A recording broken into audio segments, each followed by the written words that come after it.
Beaver podcast. Hello guys. Okay guys, welcome back to second episode of the Beaver podcast. Today we are going to talk about something fascinating, interesting First of all, topic. introducing ourselves. My name is Shishir. And of course, my name is Nepal. Hi, I'm Beaver. Yeah, and we're somewhere in the United States, secrets, and it's the location is unknown. Obviously, we're in a highly secret zone that no one will know. Okay, so. But they might know after watching this video. Of course not. Yeah. We have erased all forms of identification from this video, so there is no chance they will know. So. The first thing we're talking about, what are we going to talk about today, guys? What do you want to talk about? I think let's talk about something like hot topic. That's the rise of cryptocurrency. What do you guys say? Yes, I think so. That's a good idea. Thank you. We did not prepare for this at all. It came just naturally, right? That's the good way to go. Yeah, because I was wondering, what that might be. But, I was always interested in learning virtual cash and such kinds of things. So let's delve into that. Okay. And I agree with Sunday. I think we should talk about the hot topic. Let's give a high five. That is so natural. We did not prepare this at all. It just came naturally. That's good. Yeah. So let's talk about it. What do you think cryptocurrency is, guys? I have some vague ideas, but I think you guys also know, right? Because recently it has come in vogue. We hear cryptocurrency all the time. We hear about Bitcoin, Ethereum, and all that, right? It's like one of the biggest markets out there now. We're from Nepal, so we may not be that much averse to such knowledge, but already it's flourishing in America and other Western nations. What do you think what it is? I think I'm just going to give the basic definitions of what cryptocurrency actually means. As I already said, it's just the digital or the virtual currencies that use cryptography for security, and then it's basically built on the blockchain technology. So that's just the basic definitions, of course, that I know. But I think we should listen from Beaver. What do you think? And we also recently heard the news called North or something, right? I want you to elaborate more on this. Wow. That's so good. It's basically... You have opened my eyes, Sandhya. Thank you for that. I'm going to talk. Don't laugh like that, okay? I'm just going to say something very basic thing. So... It's, as I've already said, it's a digital currency that's not controlled by the government. It's it's work on the peer-to-peer mechanism, or decentralized and the transparent ledger. So that's my understanding. That's really vague, but I think you guys can elaborate more on this. Yeah, adding to what Sunday has said, I think Bitcoin is secured. It's encrypted. And also if I have to make payment in form of Bitcoin, so I'm just taking Bitcoin as a form of cryptocurrency. There are many cryptocurrencies. So if I have to make payment in form of Bitcoin, let's say I'm making payment to you. Yeah. And it's person to person. I just need your address, Bitcoin address, wallet address to be precise, and I can send. What? It's not Bitcoin. I don't know. People are laughing continuously today. It's not. Sure. Carry on. You can cut this, right? We can cut this. I think okay. It's natural. Okay. What it's not? You laughed at the first. That's so embarrassing thing, Yeah. So let's say I have to make payment to you, and I just need your Bitcoin wallet address, and that's all. But the thing with Bitcoin or cryptocurrency is that once I send you the payment, it's gone. I can't resend it. Yeah. So it's more secure. So I think currency is general. Money in a general has three values. Yeah. Yeah. The first value is the store of value. Yeah. You can use it to buy something in future. Second thing is medium of exchange. I need something. You can exchange. Sure. And third is unit of account. That is let's say I want to buy 3 pound of meat. So how much 1 pound of meat cost? How much 1 pound of cauliflower cost? Yeah, you came to vegetarian point. Come on. So I mean that's unit of account, right? So I think money has 3 values, but I don't see all 3 values in crypto. It's debatable, but what do you think, Sissy? Yeah. Before that, I want to ask you guys a question. There's such a thing called a digital currency also, okay? like all the central banks, especially in America, I think they have also released their digital currency. So how do you think this digital currency differs from cryptocurrency? What do you think, guys? Yeah, I think the major difference in central bank digital currency and other cryptocurrencies is that central bank has power over digital currency. It can monitor the payment system. Let's say if I make payment to you, central bank will know I make payment to you. Yeah. But There's a middle person, right? So yeah, there's in case of the cryptocurrencies, not regular cryptocurrencies, nobody knows. I made the payment, you got the payment. That's all. Yeah. So that's exactly it. So as far as I know, cryptocurrency is the direct response of the people, let's say, to the financial downturn that happened in 2007 to 2009. So there was a huge economic depression, right? Like due to the housing bubble, like the US housing market collapsed tremendously, and then it actually affected the entire world because all the other banks in the world are connected to the US economy, and then if US economy falls, it does have ripple effects. Now, I read somewhere that when the US housing market fell and many like banks was demolished as a result, so the US government actually bailed them out. They paid money to the banks and they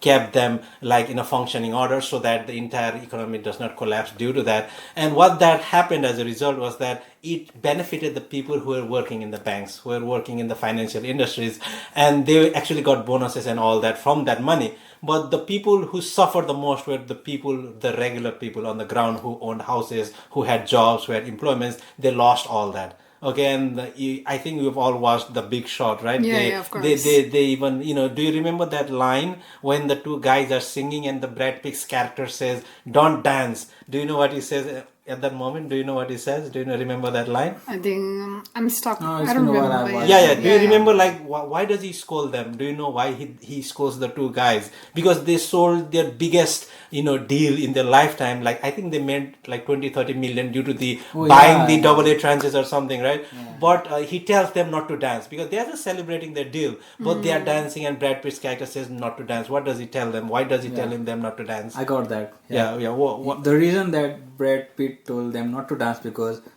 despite they made money, that's a different story, but the economy is going through a downturn. Yeah. People are losing their houses, and they are losing on their debt payments that they need to do in forms of interest payment, and they got bankrupt, and many people even they committed suicide. And it was a whole depression period for the next 3 to 4 years. So maybe that's why he told not to dance.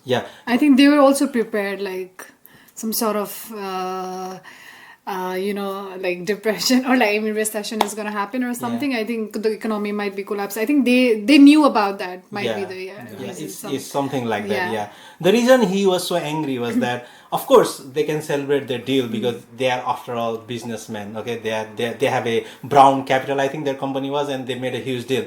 But the reason Brad Pitt's character told them not to dance was because they were betting against the US economy. Okay, and then they were pretty sure that US economy was going to fall, so it's going to benefit them hugely. But when they were just only involved with their own own happiness or own profit, they're not thinking about the wider implications of that fall. So Brad Pitt was saying, don't be too happy because due to people like you, all the other people are losing their jobs. And let's say if one person, he actually gives out a very interesting statistics at that point. He says that if the unemployment statistics increases by 1%, 40,000 people die. It's an actual statistics. Okay, so that is how people have been affected, and you are here celebrating the downfall of the economy. So don't be so heartless. Just think about other people who are negatively affected by that. So that is how severe it was. Okay, and I read that Bitcoin was actually like it happened from 2007 to 2009, right? And a paper appeared on Bitcoin.org. It was penned by someone named Satoshi Nakamoto. Now, we don't know if it is an actual person, if it was just a pseudonym used by a group of people. So they actually had a white paper as to how Bitcoin is possible. And the thing about it is that it's not even something that they created like out of the blue. Okay, it was something that existed. It is a technology that existed in banking. It was all over the place, like blockchain and all that is all over the place. The only novel thing that Satoshi Nakamoto did was that he brought together all the different technologies technologies and created one thing and used it as a form of currency. That's the unique thing. So of course that also requires a huge amount of talent and mental work, of course. I think but, it's also from the past lesson they learn, like as we see, I have seen in the Big Short movies, right? So it could be one inspiring story for them, right? I mean, they could learn from what happened, what might happen in the future. So because of that, from 2007 to 2009, like by an anonymous person or group, we heard that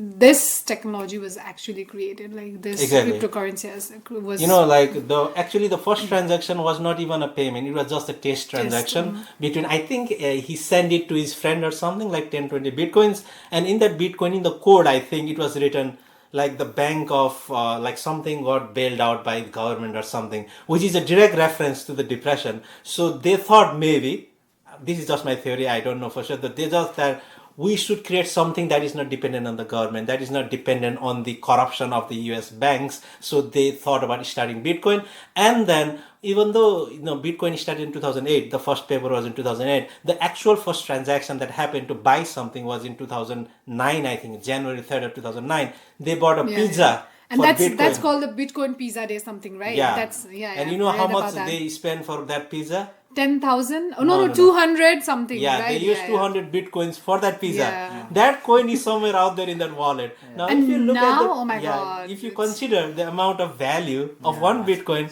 that is the most expensive pizza ever bought, ever. Okay, so that's the interesting history behind it. But then they also said like it cost around 10,000 bitcoins to buy pizza something. They spent 200 bitcoins to buy that but pizza. I read 10,000 because at that time they didn't know how high it would go, or it didn't have much value because they used to compare with the dollar, right? And it didn't have high value, so they just thought like, okay, sure, why not? So what do you think, like how has it so far progressed from that day till now? Like, why do you think it is so popular nowadays? Yes, should I go? You can, or like, first I'll just say, because I think it started as an alternative traditional financial system, and there's no involvement of the middleman, right? So I think why this has been created, it has been a faster, cheaper, and more secure transactions compared to the traditional, financial system that the way bank used to have, like, so I think you can explain more. I'm like, it's okay.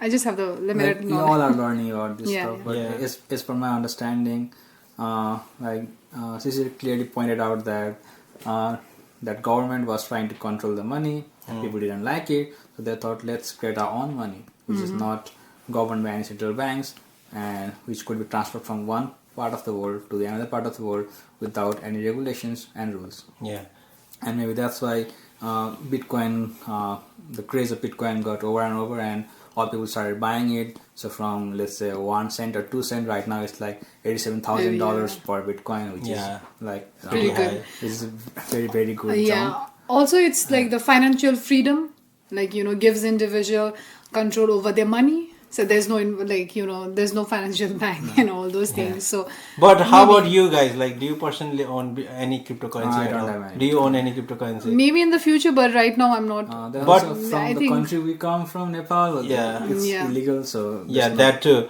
But if you had the choice between like storing your $100,000 in a cryptocurrency or in actual cash in a bank, which one would you choose?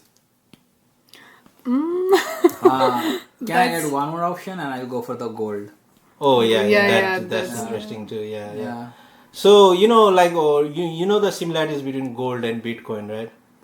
Can you please tell me? There is a similarity there, because the interesting thing about Bitcoin is that there is a limited supply of it. You cannot make infinite Bitcoin. You can only create up to 21 million Bitcoins. So, and every like 6 years or so, the total amount is like the total amount that you can mine is halved or something. It reduces dramatically. So, the more people get into it, the more rare it becomes, and you need higher and higher power computers to get even one Bitcoin. In the past, you could mine 1 Bitcoin per hour, I think, with normal computers or something, but now it's very difficult, and you need extremely expensive rigs to mine that. So, and I think throughout the world, about 19 million Bitcoin has been mined so far, and about 1 million Bitcoin is remaining out there. So, like, if someone asks you, like if someone had asked you, like I want to pay you in Bitcoin, would you have received it, or would you just say, okay, I need cash? What do you think? Oh, What is your perspective towards the entire technology? in which point of time, right? Like now and in the past, like say 10 years ago. Yeah. How did you feel about that in the past? I think of economy in a very different way than maybe other people think. Sure. So let me just take some 2 minutes and try to explain how economy works in my point of view. Sure. So let's think of economy as a pyramid. Yeah. And at the top of the pyramid there is a gold, and followed by money that we call dollar. And dollar is followed by the deposits that you have in your bank account. And deposit is followed by securities. That could be assets, that could be shares, that could be anything that you hold which has intrinsic value in form of paper. Okay, that you own, financial obligation. Yeah. And in like just follow me here. In terms of economy boom, whenever there is more credit growth, whenever there is boom of economy, the pyramid tries to expand like this. People holding gold, they want to hold cash. People holding cash, they want to go for deposits. And people holding deposits, they want to go buy securities, because when stock market is booming, when economy is booming, they don't want to hold cash, because cash is the worst investment. Yeah. And just when the music stops, just when the economy goes for downfall, people holding shares, they want to sell the shares and go for deposits. Yeah. People holding deposits, they want to go for cash, dollars. And people holding dollars, they want to buy gold. Yeah. And pyramid contracts. Okay. So there are two views on cryptocurrency, or let's say Bitcoin. So if you think Bitcoin is alternative of payment, alternative of money, Yeah. and if you want to replace the gold and put the Bitcoin above, then in terms of downturn also, in terms of economic downfall also, you should go for crypto. Yeah. But if you think crypto as a means of speculation, then means of payment, then whenever the economy is contracts, economy goes for contraction period of time, then I think at that phase you sell crypto and you go for cash, because in terms of downfall you just go through the pyramid from down to bottom, from down to up. Yeah. So there are two views. Yeah. Okay, and I think as of now, if you see in past 1 year, gold has been up by around 50%. Okay. And crypto is also up by more than gold, I guess. Yeah. But it's up to you to choose what you need to choose. Yeah. But in past, we've always used gold as something that has store of value. Yeah, obviously. We all know that the paper notes that you use right now was issued as a backup of gold. Yeah. Right. Because like gold was very heavy to carry, and people would say, okay, it's $10 worth of gold. You take the money. Whenever you come back with that money, I'll give you the gold. Yeah. But after 1971, when the Bretton Woods system got abolished, government of US, they said no more gold for $1. Use the dollar. After that, you have been using this fiat money, which has no intrinsic value. Yeah. But gold has intrinsic value. Yeah. Gold is rare. Gold never rusts. Yeah. And also, if you guys know, gold has been in the earth before the existence of earth. Yeah. I mean, after the Big Bang theory, a lot of dust particles were created. Yeah. And they slowly got compressed into some metal form. Yeah. And that's how gold was created. Yeah. So after 500 years from now, maybe we are not here, maybe our children are not here, but gold will still be there. Yes. The gold has that value. Of course. And how can you make me perceive to buy Bitcoin instead of gold? Because Bitcoin literally has no intrinsic value. Yeah. So that's the thing to look for. Yeah, What do you think? Yeah, but to me, I think that to me, like you say that Bitcoin, like gold, has inherent value because it is created in the earth and all that, right? Right, like that is, it's like a resource from the earth. That's the like, history. Yeah. like the earth, it was created during the formation of the earth, and it undertook like huge processes and everything. So Bitcoin, if you think about it, has been created in a similar way, but in a computational sense.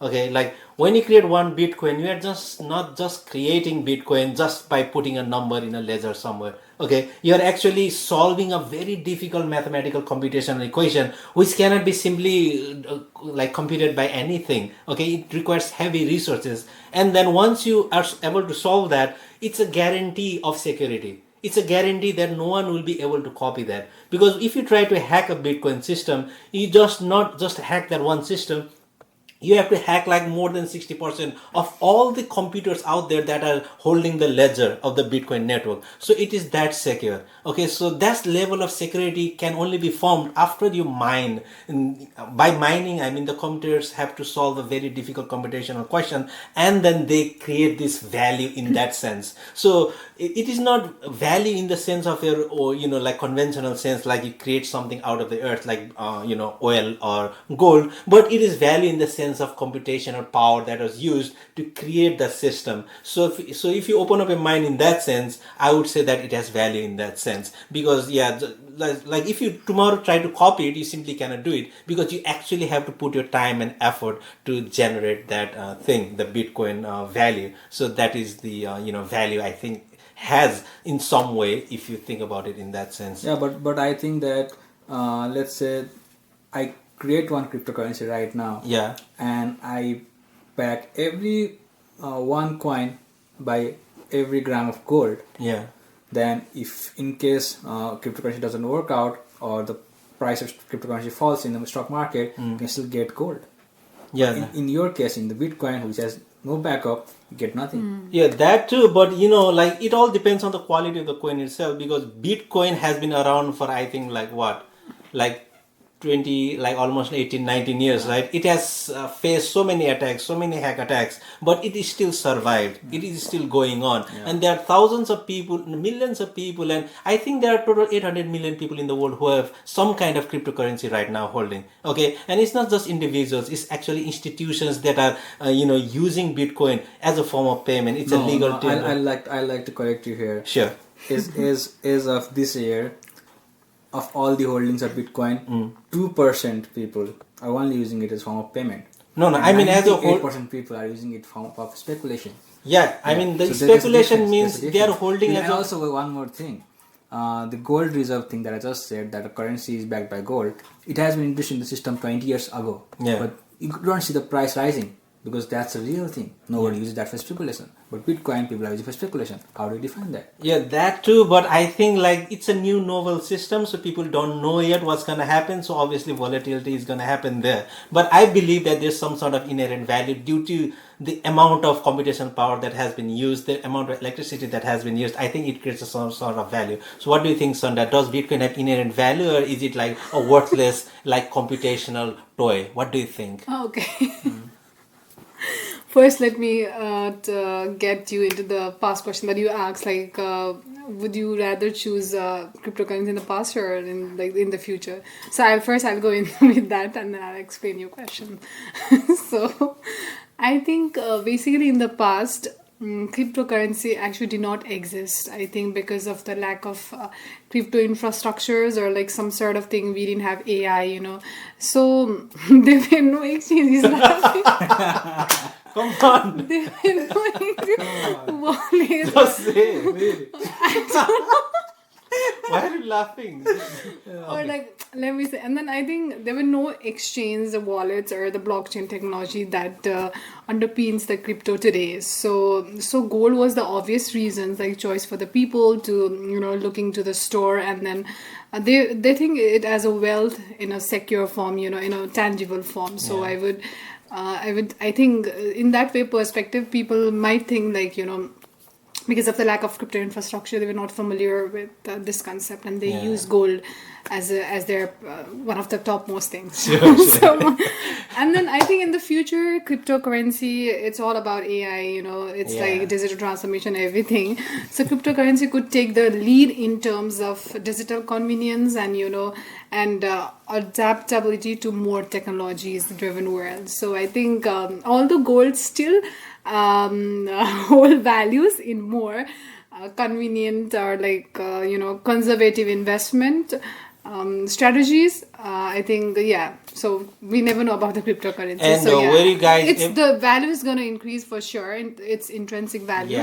Of course it will make sense because everyone is familiar with the digital AI and everything. So And we have also heard about the news about the Trump, like some reserve in cryptocurrency Yeah, or trying to something. create Yeah. a Bitcoin reserve. Yeah, something. I Yeah. think, it just happened yesterday. They had a high-level meeting about cryptocurrency. This is the first time it happened, and Trump was talking about having a big, Bitcoin reserve. So I think a couple of billions worth of Bitcoins. So it makes sense because actually I think he's predicting that in the future the price of the Bitcoin might rise further. So it's good to have certain reserve, of course. So were you guys ever offered Bitcoin for something in the past? Like maybe like I will pay you in Bitcoin.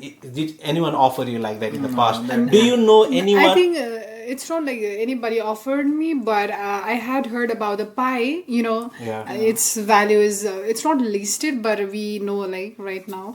So it was just, I don't know. I just heard it from my friends who used to say like I was not much more interested on learning those things because I think at that time I was just busy somewhere else and I was not investing in money. I was not money oriented materialistic girl at that time. So Yeah. maybe.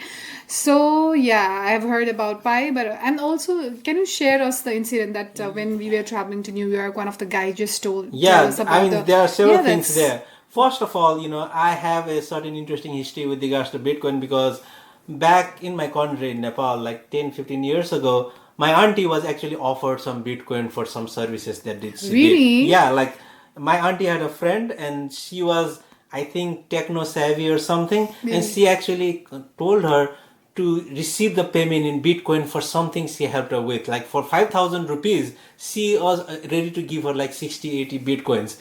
But she was not interested at that time. She wanted like the cash. And then she said, I'm not interested. I don't do that. Now she tells me that you should do all the time. She regrets it. Maybe that could have a huge value. Even though you cannot exchange it in Nepal, of course, you could do it in But then other there ways. might be a biggest risk also, right? At that time, like Look, how would you know someone- unless, the thing is, unless you have huge transactions, the yeah. government would never know. So 50, 60 Bitcoins, I don't think that it would matter that much. And the thing about cryptocurrency is that people cannot, like they cannot track. Like, of course, there are wallet addresses and like you can see the transaction, like it's like transparent. You can see like it's like a transparent ledger that everyone can see. But that doesn't mean that all the addresses have their identification. There's no such thing as know your customer or anything like that. Of course, in banks there is such a thing as KYC and regulations that makes banks more safe. But with cryptocurrency, the very idea is to be anonymous, that you cannot control it. Like when the government comes, they cannot just freeze your account. Okay, you have your like complete control over your account, so no one can close it, no one can stop you from transferring. So that's the benefit of Bitcoin. That's one thing. Another thing is that back in like many years ago, I also got an invitation for the Pi Network Yeah, thing. yeah. Okay, and then at that time I did not know that just random guy just sent me, like I think he was my friend in college, and Yeah. he sent me that and he said like you're mining by your phone, and I was like, how can you mine by your phone? And then I Because think we were not serious at that time. yeah, also, we're not because, serious too. But I was kind of serious actually because I knew how Bitcoin had risen from like nothing to such heights. So I was thought maybe this could be the second Bitcoin too, right? Like you can take a chance. You were serious that time, but you were not serious right now. Yeah, right? I'm not serious right now, but I was serious back then. So I was like, I actually devoted my time to click that button. There is a button there, mine Pi, Yeah. and I used to click every day. You had to click once every day, and I collected certain amount. That was Okay? such a convenient and simple way, right? Just And clicking but- and then you are earning something. And right? like back in those days, like whenever I looked about Pi network, everyone thought that it's a scam or something, like it's a scam network, and there was like Nepali YouTubers even talking about it's a scam, that it will never work. But now you see, just a couple of months ago it got listed not in Binance, but it's soon gonna released in Binance itself, but in OKS, Bitgets, and many huge platforms. It has already been listed, and I was tracking the value, and it actually went to $2.8 or something. So it has potential. Maybe by the end of the year it will reach $5, $6 maybe. So I think your relative in Nepal has like 3,000 Pi coins, right? Yeah, it's not my relatives, actually it's my friends. Yeah. So she told me about that. Yeah, I don't know how they're going to exchange it, but it does have value. It's not nothing. And the thing is that we're in New York, and there was just some random guy who came from the other side, and they I think just because we're using the laptop, we were waiting for a bus, okay, and then we're just using a laptop, and maybe he thought that we're some kind of a techno savvy Tech-savvy person or person. some maybe. And we So have a he- lot of knowledge in yeah, maybe he wondered that we had a lot of knowledge, and he started talking about XRP. So XRP is sort of Bitcoin, it's a sort of cryptocurrency, and he started talking about how the US government will lose all the cash and they will start using XRP for all transactions. And he started to push me to actually buy those XRP. And in fact, when I looked at the news, XRP has begun a lot of integration with a lot of institutions. So there is some, grain of truth in those statements. But I think at that time he was just talking about in a way to encourage me to buy the coin. So I just looked into it. The price is not even that large, like it's like 2 point something, so it's not huge. But it might have potential, sure, why not? So and for example, now how do you feel about, how do you think like people are judging Bitcoin, and how do you think Bitcoin got so much value? Like it has like 89,000 or something, right? How do you think people are so like something for that's so novel? Why do you think people are trusting this system to pay so much money for that? I think I have a logical answer to that. FOMO? Is it FOMO, do you think? I think people alone can't drive the price to 5 digits. Yeah. 5 digits, because it was just like 2-digit price and now it's 5-digit price. I think the main player behind this rise in Bitcoin price is investment banks. Yeah. Because as we talked about the 2008 crisis, investment banks bet on mortgage-backed securities. Yeah. Okay, and they again made different securities like CDOs, CDS Square. Yeah. So you see the pattern, right? They love betting on things.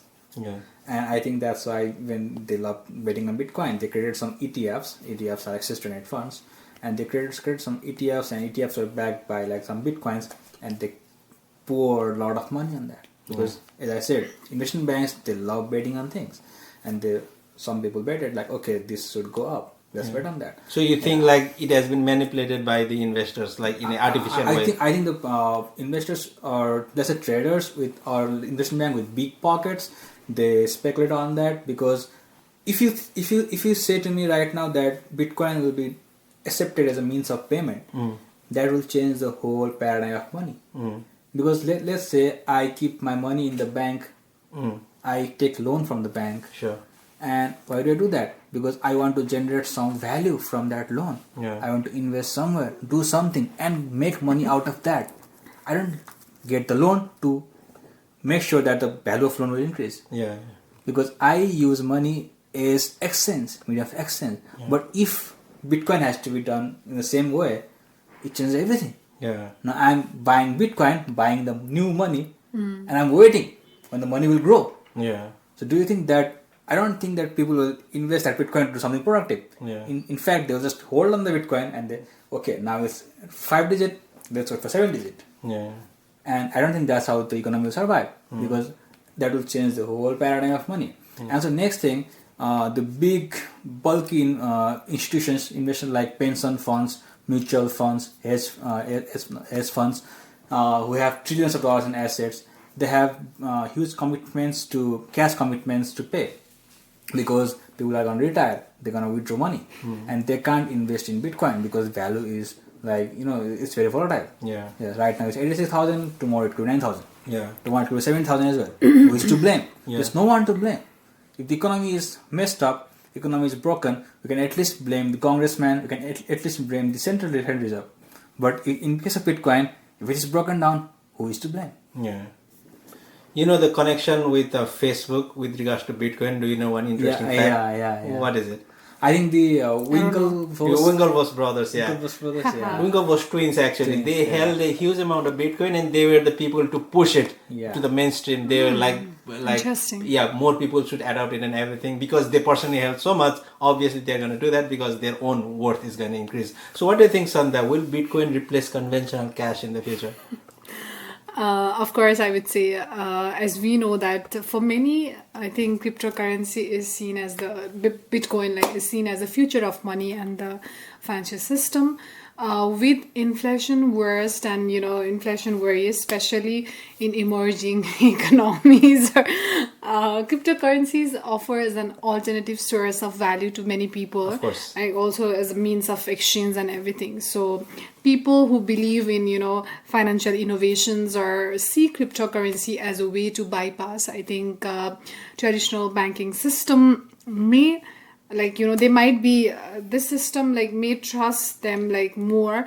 And I think in contrast, I would say like people are skeptical about all those things, like skeptics may view cryptocurrency as a fodder, like, or a risky asset, but that doesn't mean people will take that like the way they think. So I would say in summary, people judge and the trust on cryptocurrency based on the several factors, like such as you said, like volatility, transparency, real world use cases, so I think, yeah. So there's a risk. I won't say there's no risk, and I think as we know, Bitcoin has been the king of the cryptocurrencies. So I don't know, will this still be there, or there might be other cryptocurrency which we can see in this upcoming. Following to this what Sandhya said, I think one major thing that will stop Bitcoin to become a worldwide accepted currency legally in every part of the world is that central bank will lose the power of money. Yeah, and isn't that a good thing, sort of, or is it a bad thing? What do you think? There are two sides to this. Yeah. But let's say central bank was established in order to maintain the money supply in the economy, maintain the economy in such a way that it could go on the different parts of economy financially. And central bank prints money. And it's a different thing that in money supply, total money supply economy, 97% of the money is created by commercial bank and 3% is just by central bank, which is a different story. We'll talk about it later on. Sure. But if a central bank, will a central bank ever want to lose the money printing power? Yeah. Maybe that's why central bank wants to establish the digital currencies. Because now it wants to bypass the bank, commercial banks, which creates 97% of the money in economy, and they want every individual to create a bank account in Fed, in Central Bank of Nepal, in Reserve Bank of Nepal, in Reserve Bank of India. Because I think they want to directly monitor the trail of money. Yeah. And after this, do you think the bank, the role of bank will exist anymore? Because people don't know this. People think that bank is a financial intermediary. They take deposit and they give out loan, but that's not how bank works. Bank create loan out of thin air. They don't need anything to create loan. The only thing that bank need to create loan is the willingness of borrower. That's a different story, that's it. But the thing is, if a central bank accepted this thing like, okay, let's do Bitcoin, then there is no need for central bank. Everything is auto-regulated. So my question is, let's say there are 21 million Bitcoin, and you said that you can't expand more. So 21 million Bitcoins and it's done. It's mine. No more Bitcoins. So how do you, let's say, create more money in economy? How do you grow the economy? If I want more loans, do you want a person to get the money from the existing Bitcoins, or do you want to create more? Do you want to limit the money supply? How it's gonna work? So there is different dimension to it. What do you think about that? Like for me, I think because Bitcoin has a limited supply, is very similar to how gold has a limited supply. Gold is also not infinite supply. Like it's very limited resource. The only thing that is unlimited is actually cash money in the economy. They keep on printing cash out of thin air, and that is one of the reasons why there is so much inflation in the world, and that's why the value of dollar, value of any currency, goes down. As the years progress. The good thing about Bitcoin is that it is limited, it is difficult to mine, so its value can only go up. Okay, that's the very good thing about it. And I heard that if you want to do more transactions, you don't have to mine more Bitcoins. You just have to, like, the individual points, that the parts of the Bitcoin will have value. Like every Bitcoin is further divided into smaller units, and they are called Satoshi or something, like with respect to the original programmer who made it. And then those will have more and more value, and that is how it will be used. So that is what I've heard, and that is how it beats inflation actually. So people have been using Bitcoin to actually protect themselves from inflation. Like rather than storing money in cash, they are more storing the money in Bitcoin, because it is a storage of value. Of course, there's not much utility happening right now. As you said, only 2% is being used for utility. But for utility, other coins are out there. Especially there's a coin called Ethereum, which is very similar to Bitcoin but extra in the sense that it is more geared towards utility and creating apps and creating, several services in the Ethereum network. And it is very different to Bitcoin, because Bitcoin is primarily designed to be a storage of value. Those Ethereum coins are designed to be a storage, designed to be, like to provide services, to provide economic activity, and to allow transactions. And the beautiful thing about it is that both are blockchains, they are linked together. If you want to convert from one to another, it's just an instantaneous thing. Like one Bitcoin to Ethereum, do your work and convert it back. So the entire network is working like that. Also, like, I want to ask you, I was like curious about this. So, like, how do you think the cryptocurrency will affect the global remittance? We have not talked about this. The global remittance. That's oh my god, that's a very interesting like, topic. you know, cross-border payments and all. Yeah, But I just wanna. Yeah, you yeah. can just go on. Yeah. Yeah, the interesting thing about this question is that our country is run on remittance. Okay, Yeah, so what will happen if That's why I was everyone like- starts using cryptocurrency? If our brothers, if we start sending back money in crypto, what do you think that will do to the Nepalese government? What do you think that will affect the the economy of our country? What do you think? Yeah, I think then government of Nepal has to accept Bitcoin as a legal form of payment because, as you said, But I think no. I mean, like the remittances companies and all the banks are gaining money out of the commission from the transference, right? Yeah. Like if they start using cryptocurrency, there is no commission. The money goes directly to the receiver. How don't you think that has a drastic effect on Nepal's economy? see, the government will get the remittance anyhow. How will it get remittance? The money is Money is from person not to person. It's It is from not like through anything. cryptocurrency. What do you think? So I think That's what I'm saying. Like No, our see, country this, is a this is what I've been saying. That Yeah. let's say if Bitcoin is accepted, yeah. then there is no power of Reserve Bank or Central Bank or Yeah. Fed Reserve. There's no power. Yeah. So the main Reserve Bank of any particular country, they hold no power. Yeah. So then the government, why do you need even government? Yeah. Like Maybe to just place in systems and to maintain rules and regulations in yeah. society. Yeah. There's no government needed. Like, is that a good thing or a bad thing? Like, do you need central bank for a government to exist? What See, is it? I think if payment is a form, we accept Bitcoin, Yeah. then I don't think it will be an issue because what if you need something, you can use Bitcoin. It's accepted worldwide. No, but So right now why our do the country is foreign running need- on remittance, right? Like a huge commissions are coming from money being imported to the country. You lose that huge chunk of money. Don't you think that will have an effect on, like, fundamental See, effect? do on you it? think the remittance goes to government?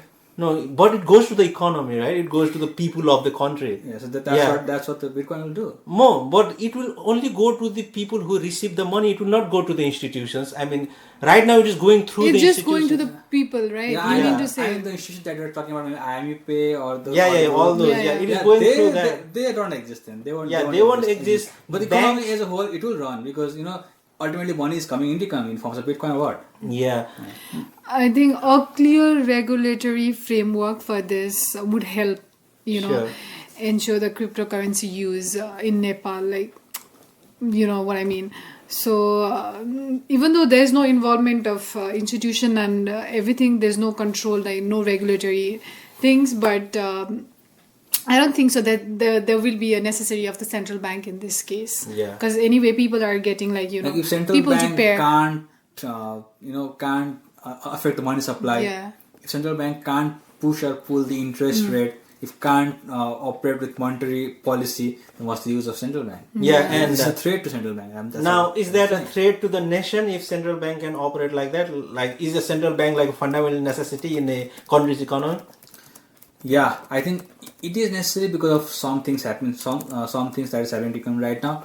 Let's say, let's probe into these dynamics as well. Yeah, As of now, the currency of Nepal is pegged with Indian currency. yeah, So 1 rupees Indian currency is equivalent to 1.6 rupees in Nepalese currency. yeah, And since the currency of Nepal and India is pegged, the currency of Nepal is not listed in foreign exchange market.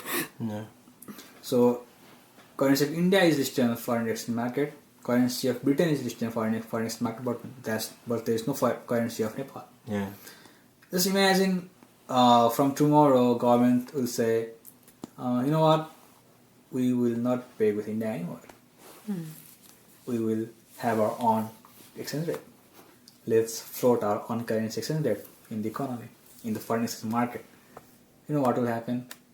As of now, all the economists, all the analysts separate that the money of Nepal, currency of Nepal is overvalued, and all people in the world, they will start short selling Nepalese currency. It might devalue to up to, let's say, 1:3 in terms of Indian currency. That will drastically reduce our purchasing power. Yeah. And the job of central bank in that area is to buy more short selling in order to maintain the purchasing price of our currency. But if there is no currency, there is just Bitcoin, then of course people will ditch currency. As I said, now if I need to make payment to any part of the world, if I have to make college tuition payment, if I have to make monthly payment, rent payment, I can stay in wherever I want. Yeah. I can be in Maldives enjoying a vacation. I can pay in any asset with my phone. Yeah. I don't need any other people. Yeah. But don't you think that will also increase the crime rates? Yeah. Because all the black money could be done in white. Yeah. Nobody could track that. There is no government. Whom is to blame? Yeah. There is nobody to blame. That's the threat I've been talking about. There's nobody to blame. And also, if you track the data, in past 3 years, all the central banks around the globe, they've been buying gold per se 1,000 metric ton in a year. Yeah. So in 3 years, more than 3,000 metric ton of gold. That is equivalent to, let's say, around $250 billion worth of gold as of today. Yeah. They've been buying gold. They've been buying Bitcoin too. Yeah. But they've been buying gold for safe haven asset, but they've been buying Bitcoin for speculation. This is what I'm saying. Yeah. People are buying Bitcoin, but not as form of payments, not as store of value, but as speculation. And that is what I said in the pyramid falls in the ladder of pyramid. Yeah. And that only works when the economy is growing, not when the economy is collapsing. Sure. So, do you think, this as a threat, or what do you think on this?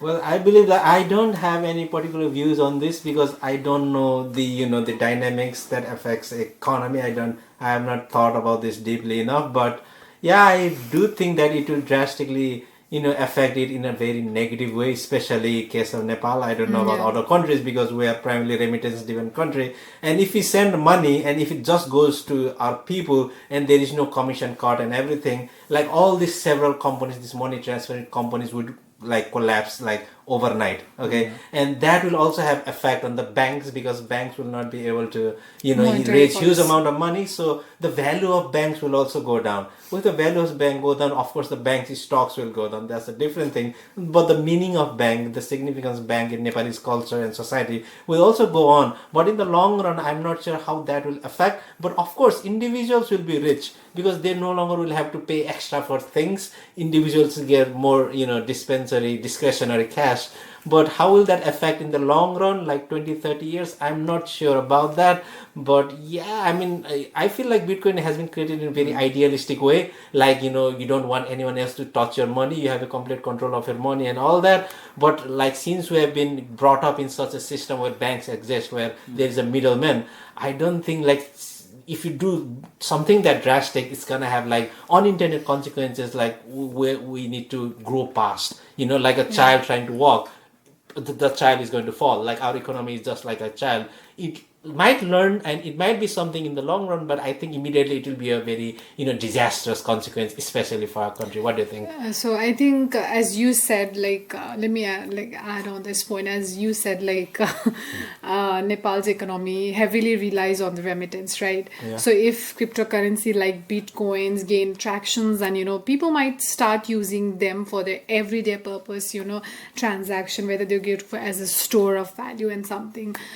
So that undermines their confidence in the national currency, like as Beaver said about the currency that's going to impact after this. So I think this could lead to the increase in the instabilities in the local currency. As we know, the Nepali currency is very down as compared to other currencies, right? So we are weaker in that, and I think there's gonna be economic volatility. Yeah. So I think I'm pretty not sure. I'm in dilemma, whether Nepal should start promoting cryptocurrency, or what do you say? Whether Nepal should start using cryptocurrency, or should government promote this, or like should people start using this, or like what do you say about that? I think as for the point of view of government, It's not gonna be involved. I do know that, but I think they will get benefit from the cryptocurrency because I think huge chunk of Nepalese economy is unregulated, and huge chunk of Nepalese business is unregulated.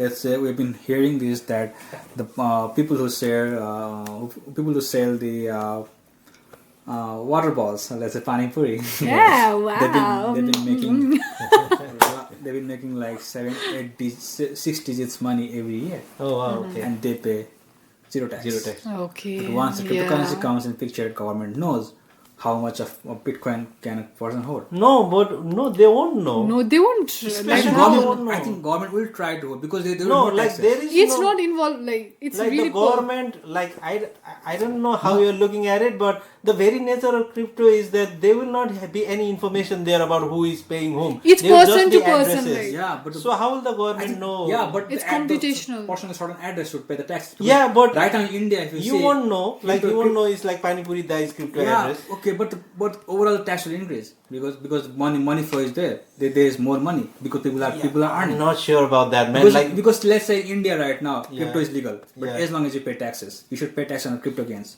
yeah. Yeah. But can they track all the crypto If you information? make you see right now. I mean, if they don't pay the taxes and everything, can they track the information? Of course they can. They can because if you see right now in Nepal also, like my mom and dad are both lawyers, and there are like coming. There are more crypto cases incoming. No, I'm not flexing. yeah. You're flexing pretty much. My mom and dad. okay. Carry Yeah, so on. right now, like all the cryptocurrencies related cases are like they're piling up, Yeah. and government is tracking the banking system, Yeah. and right now, see, it won't happen overnight. Okay, so there is some trail to bank account, there is some Yeah. trail to personal address. It won't happen overnight. But also, if government wants, they can track the address. Let's say right now there are multiple vendors across the economy who are unregulated. Yeah. Let's say who sells vegetables, who sells pani Just in puri. cash, right? Yeah, just in cash, and they even don't have the license to do business. Yeah. Right. But now after the cryptocurrency come in the picture, let's say I know the Bitcoin holder, this address has X amount of Bitcoin in the previous fiscal year. Now he has X minus X plus 10 Bitcoins. Yeah. I should charge for 10 Bitcoins. I don't care who you are. Give me tax. The government needs money ultimately, right? And there should be some limit to the Bitcoins because government needs money, Yeah, sure. Yeah. right? So I think government will benefit either way, and I think the more taxes will come up if that way because there's no cash to hide. Yeah.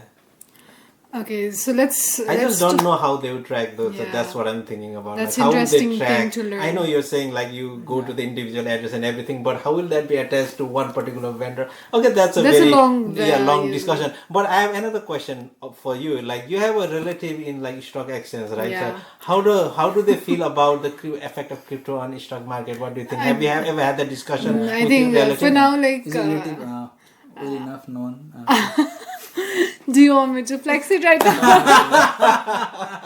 I'm not gonna. But I think that's a very fascinating questions I should ask for my relatives. I think they're not pretty much familiar about this thing because Have you ever had that discussion? No. Seriously, we just have Not even once? Like- not even once because my He is far from your house. yeah, sometimes like I'm lonely and I'm okay. I don't have time to discuss all those stuff, right? Okay, I'm a busy person He's anyway. very far. 1 floor away. How mean you can be, okay.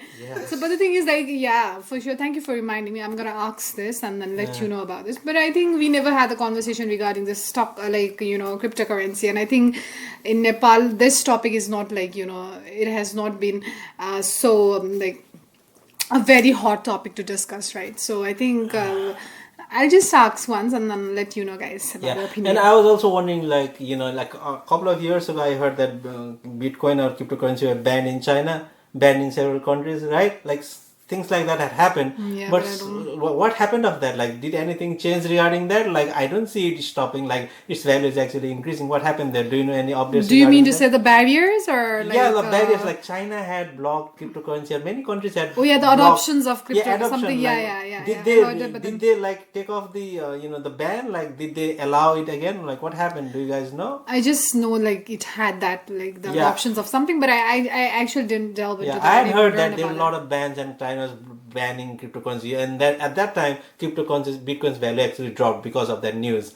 But now it's again picking up. So I think, I mean, their institutional adoptions are rising, so that's why it's. I think we so- should research on this for the Yeah, we next. need to- like, yeah, because we've you guys already- can give opinion on this as well. Of like, course, if you guys yeah. can give opinion. Like, well, already. I think another major reason why Bitcoin or let's say any cryptocurrency won't be accepted as a full-time payment or only option to make a payment. Mm-hmm. I don't know why you guys are laughing, but I think I'm making much more sense. Okay? No. I think I can see that the bitcoins on your eyes. Like I think the major reason is that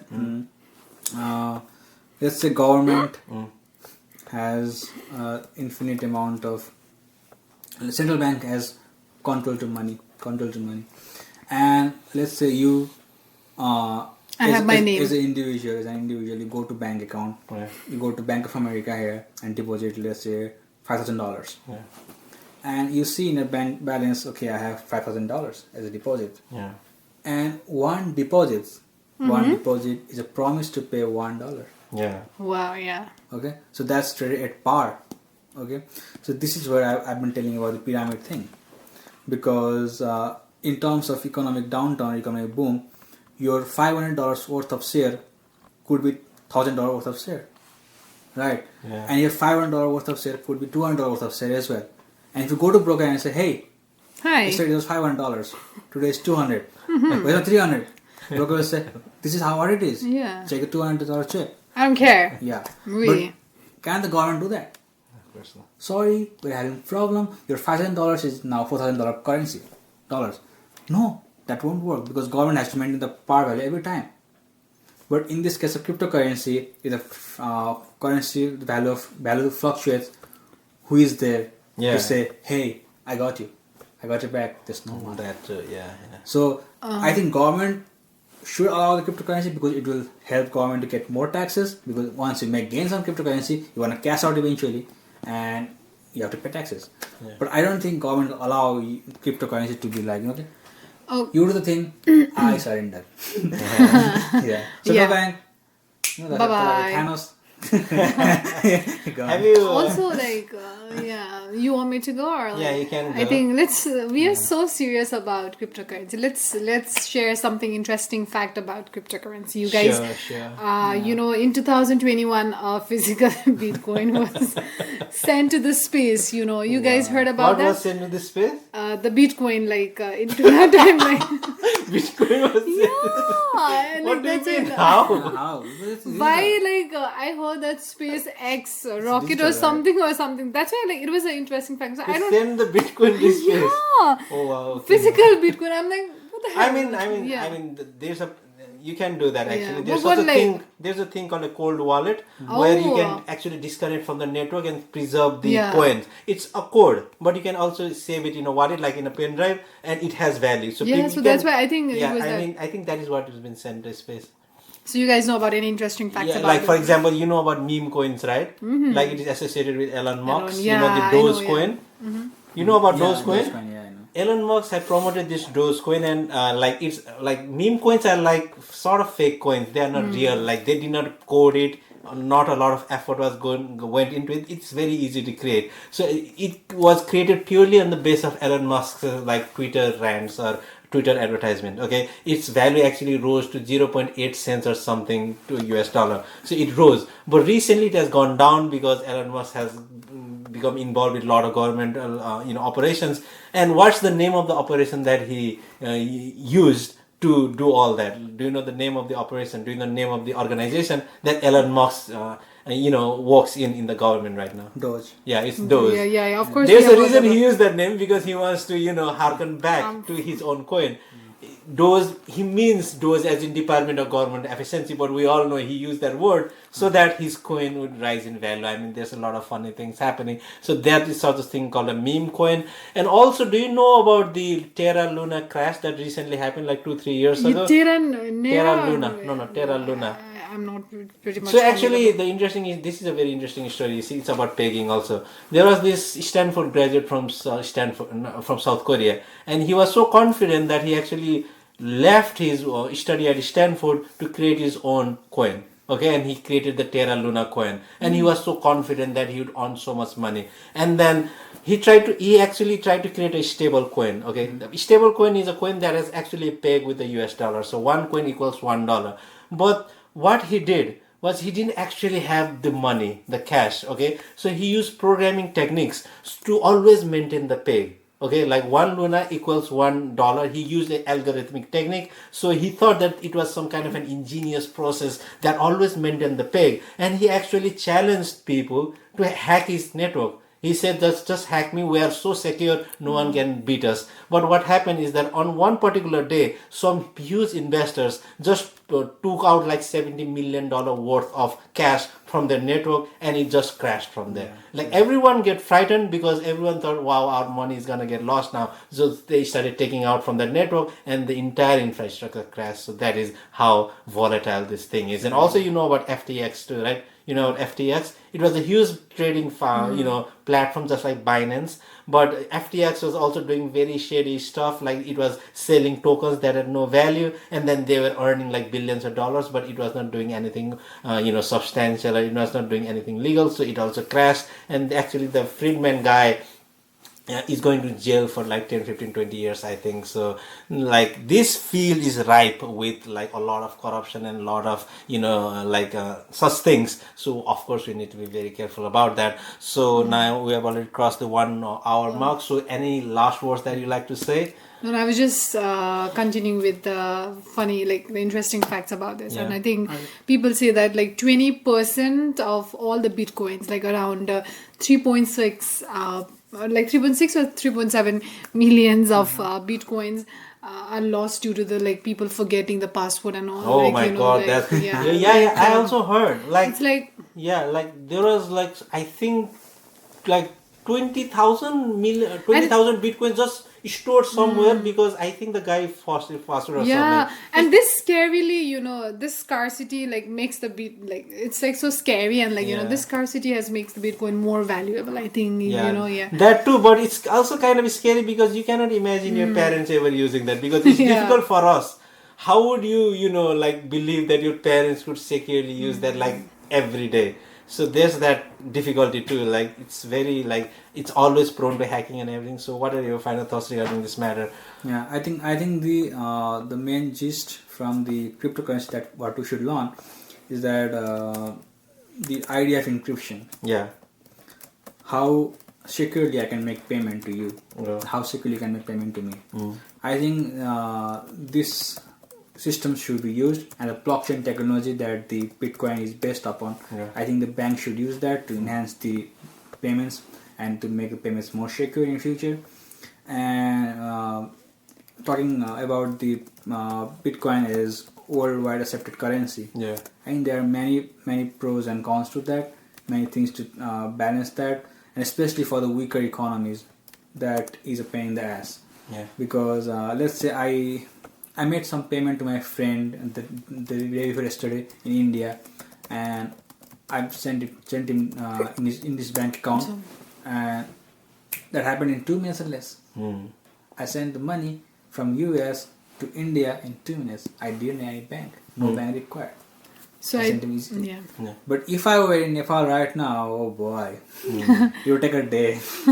I need to go to bank. I need to make different. I need to fill different forms. I need to give different reasons, etc. So why US allows us to do that? Because US currency is a reserve currency. They know that they are worth $1. But we in Nepal, we know that we are not worth 1.6 Nepalese Indian currency. We are worth a lot less than that, because since we are paid with Indian currency, nobody can short sell us, and our economy somehow just rolling and working, passing by. But I think in long run, this will help all the economies to build up themselves. Maybe in short term it can hamper the economies, but in long run I think it is healthy.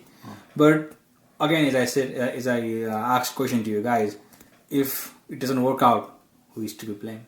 Yeah, that too. Like you're the only one who's to blame. Of course. Like the guy who owns that. so, What are your final thoughts regarding this I think cryptocurrency? cryptocurrency has introduced the new possibilities, and whether it's in the finance or whether it's in the transactions or technology field, whatever, like governance, everything. So while there are like a lot of challenges like regulations, volatility, and security remains, I think the lesson we can learn from cryptocurrencies are like profound, especially in terms of innovations or like disruptions or like adaptability, of course. So I think cryptocurrency teach us the digital currency and this decentralized systems that have the potential to transfer the economies and empower the individuals, but they also have, as we say, like careful considerations, responsibilities, and evolution to achieve their full potential. So in conclusions, I would say that the rise of cryptocurrencies has reshaped the way we think about the money, technologies, and the financial system. So yeah, I think the options has increased. My final thought is that, like, as I started with, the financial crisis of 2007 and 2009, cryptocurrency is actually a reaction to that. So people no longer wanted to see central banks taking advantage of people and wreaking such havoc due to their own greed and personal, vendetta with regards to money. So it started in a good principle, but it has a lot of challenges. There's a lot of, shady shit happening in this field. But recently, there have been a couple of developments. I'm actually excited about Pi Network because it's only in Pi Network that you see there's a system of know your customer. Okay, you don't see KYC in any other cryptocurrency. It's just anonymous. But in Pi Network, you actually have to validate your identity before owning Pi coins. So that's very interesting. So I feel like some networks might evolve, adapting some of the regulatory frameworks of the traditional finance systems while still maintaining its speed and its cryptology and everything. So it might form into something unique that will be that will fuse the best part of both traditional finance and decentralized finance. So that is the hope I have. So I don't see what will happen in the immediate future, but I'm shocked at the level of Bitcoin has risen. So I don't think it's just random. People know stuff, so it is here to stay. But it might be just like a niche thing. Like it might appeal to certain population. It might not have a mainstream adaptation as of yet. So that is what I think. So yeah, so guys, we can do more. We can do more research, explore on these things, as it's the rise of cryptocurrency we can see everywhere. So it's ubiquitous nowadays, as we know that. And so yeah, lastly, I just want to say thank you so much for tuning in today's episode, and thank you guys for sharing your opinions. And like I think I've acknowledged more from you guys, and I really appreciate your times and efforts. And thank you so much for listening. Thank you guys. Thank you so much. Goodbye. Goodbye. Bye. Have a good one. Bye-bye.